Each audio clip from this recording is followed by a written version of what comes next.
ठंड में गरीब अनाथ बहनों का गाजर का हलवा। माँ, माँ उठो ना। दीदी, माँ उठती क्यों नहीं? माँ पांचों बहनों को छोड़कर जा चुकी है पिंकी। कहते कहते 9 साल की राधा भी रो पड़ी। बबीता, गौरी, राधा, पिंकी और मुनिया के सामने उनकी माँ की लाश पड़ी हुई थी, जिसे देख उस माँ की गरीब बेसहारा बेटियां सिसक सिसक कर रो रही थी। सबसे छोटी मुनिया को पता भी नहीं था कि उसकी माँ उसे हमेशा के लिए छोड़कर जा चुकी है। पांचों ने बड़े दुख के साथ अपनी माँ का अंतिम संस्कार किया। बड़ा ही अजीब नजारा था। वो एक माँ अपनी चिता की अग्नि से जलते हुए उस ठंड में गर्माहट दे गई। ऐसे ही 2 दिन बीत गए। मुनिया रोने लगी। गौरी मुनिया को गोद में लेकर चुप कराने की कोशिश करती है। दीदी, लगता है मुनिया को जोर की भूख लगी है, वो बस रोई जा रही है। जानती हूँ गौरी, मगर मुनिया को पिलाने के लिए घर में दूध भी नहीं और ना ही हमारे पास पैसे हैं। तभी बबीता राशन के डिब्बे देखती है, जिसमें उसे जरा सा चावल मिलता है, जिसे देख वो डबडबाई आंखों से कहती है, एक काम करती हूँ, इसका गीले चावल बनाकर सबको खिला देती हूँ। कम से कम इससे मेरी भूखी बहनों के पेट में कुछ तो जाएगा। बबीता चूल्हे का धुआं झेलकर भात बनाने लगती है और उसकी बाकी की बहनें ठंड में ठिठुरते हुए भूख भरी आंखों से उसे देखती हैं। देखो, चावल बन गया मेरी बहनों, आओ खाते हैं। सबको भूख इतनी थी कि सब खाने लगी और बबीता एक एक दाना दूध मुही मुनिया के मुंह में भी डालती। तभी एकदम से उन्हें गाजर के हलवे की खुशबू आती है। दीदी, लगता है किसी के घर गाजर का हलवा बन रहा है। याद है माँ हमारे लिए ठंड में कैसे खोया मावा डालकर गाजर का हलवा बनाती थी? हाँ पिंकी, याद है, मगर अब हमारे दुख के दिन चल रहे हैं। अब हम बहनों को ही एक दूसरे का ख्याल रखना है। इसके बाद पांचों सो जाती हैं। तभी आधी रात को पांचों ठंड से ठिठुरते हुए सो जाती हैं। तभी एकदम से आधी रात को बर्फ का तूफान उठता है। हे भगवान, कितनी जोर से बिजली चमक रही है। गौरी, पिंकी, राधा, उठो, हमें घर से निकलना होगा। पांचों उठकर जैसे ही बाहर निकलती हैं, उनका घर ढह जाता है और पांचों अनाथ बेसहारा बहनें सड़क पर आ जाती हैं। दीदी, बहुत ठंड लग रही है। दीदी, अब इतनी ठंड में हम कहाँ जाएंगे? पता नहीं बहनों, मगर इस ठंड से बचने के लिए जगह तो ढूंढनी ही होगी। पूरी सड़क पर घनी ओस जमी थी और ठंडी हवा कहर ढा रही थी। तभी बबीता एक कूड़े खाते के पास रुकती है, जहाँ एक टूटा फूटा पाइपलाइन पड़ा हुआ था। आज से यही हमारा घर है, हम पांचों यहीं रहेंगे।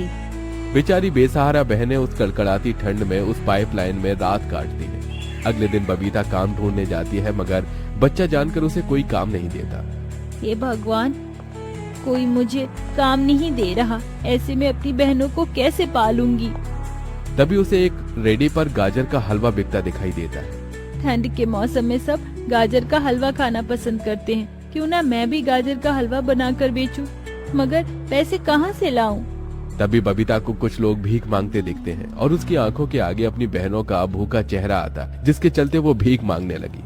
साहब जी, दया करके कुछ खाने को दे दो, मेरी बहनें बहुत भूखी हैं। तभी दया खाकर एक ढाबे वाला उसे रोटी देता है, जिसे लेकर वो जाने लगती है। तभी उसे बीच रास्ते में ठंड से ठिठुरती एक बुढ़िया दिखती है। तभी ललचाई आंखों से वो रोटी मांगती है। बेटी, बड़ी भूख लगी है, मुझे ये रोटी दे सकती हो?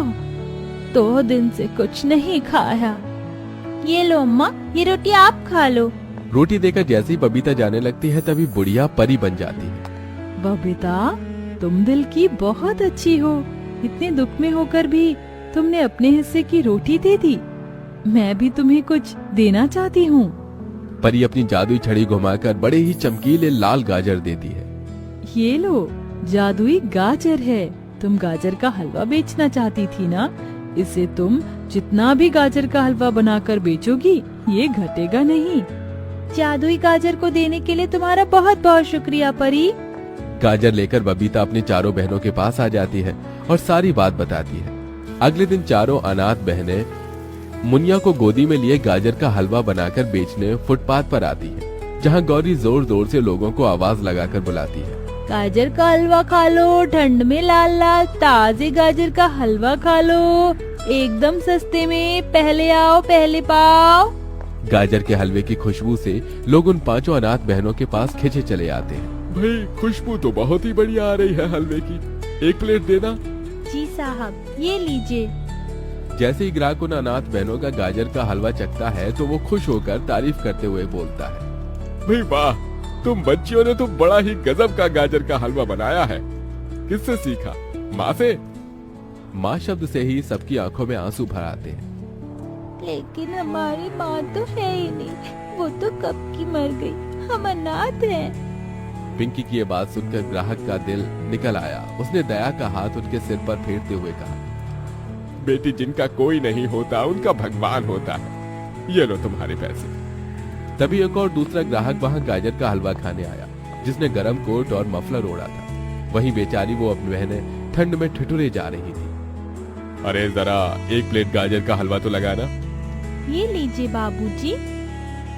गाजर के हलवे का स्वाद इतना बढ़िया था कि ग्राहक ने एक नहीं बल्कि 2 से 3 प्लेट हलवा खाया। भाई वाह, हलवा तो गजब का बनाती हो तुम बहनें, खाकर दिल खुश हो गया। ग्राहक पैसे देकर चला जाता है। तभी राधा ठिठुरते हुए कहती है,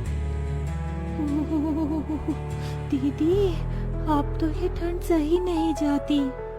दीदी माँ होती तो हमारे लिए स्वेटर बुनती ना, हम ऐसे बिना स्वेटर के नहीं होते।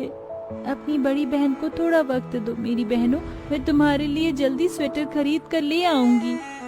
ऐसे ही दिन बीतते जाते हैं और वो बेसहारा अनाथ बहनें ठंड में कपकपाते हुए हर दिन उसी ठंड भरी सड़क पर गाजर का हलवा बेचती और कभी बड़ा पाव तो कभी रूखा सूखा खाकर सो जाती, जिससे पैसे जोड़ जोड़ कर वो अपनी बहनों को स्वेटर दिलाती। गाजर का हलवा खा लो, ठंड में लाल लाल ताजे गाजर का हलवा खा लो, एकदम सस्ते में, पहले आओ पहले पाओ। अब तो ठंड में उनके गाजर का हलवा खाने के लिए लोगों की भीड़ लगने लगती है और हलवा जितना बिकता परी के दिए जादू से उतना ही बढ़ता जाता। दीदी, ये गाजर का जादुई हलवा तो बहुत ही अच्छा है, जितना बिकता है घटने की बजाय बढ़ता जाता है। हाँ पिंकी, ये बस उस जादुई परी के लिए वरदान का ही असर है, वरना आज हम अनाथ बहनें भूखी मर रही होती। कहते कहते दुख से बबीता रोने लगती है। हर दिन के साथ बिक्री बढ़ती जाती है, जिससे बबीता अपने और अपनी बहनों के लिए एक घर बना लेती है और अब पांचों उसी में रहने लगती हैं। दीदी, इस घर में बिल्कुल भी ठंड नहीं, यहाँ कितनी गर्माहट है। हाँ, अब हमें अपना घर मिल गया, हमें उस टूटे फूटे पाइपलाइन में नहीं रहना पड़ेगा। तभी डबडबाई आंखों से बबीता कहती है, हाँ मेरी बहनों, आज हम गरीब अनाथ बहनों के पास अपना घर है, इसलिए कुछ मीठा तो खाना चाहिए, और इस गाजर के हलवे से अच्छा क्या होगा। पांचों बहनें गाजर का हलवा खाकर उस खुशी को आपस में बांटती हैं और मुनिया अपनी तोतली जुबान में बोलती है, आता है। दीदी देखो, मुनिया भी बोलने लगी, गाजर का हलवा उसे भी पसंद आया। ये हलवा है ही इतना स्वादिष्ट, मुझे तो और खाना है। मुझे भी एक कटोरी गाजर का हलवा और चाहिए। हाँ हाँ, ये लो मेरी बहनों, खाओ पेट भर कर खाओ, आज कितने दिन बाद हमने कुछ अच्छा खाया है। उस दिन से पांचों अनाथ बहनों का सारा दुख दूर हो जाता है, क्योंकि अब उनके पास अपनी छत थी। बबीता अपनी चारों बहनों को स्कूल भी भेजने लगती है और खुद सारी जिम्मेदारी उठा लेती है और हलवा बेचकर चारों को पढ़ाती लिखाती है।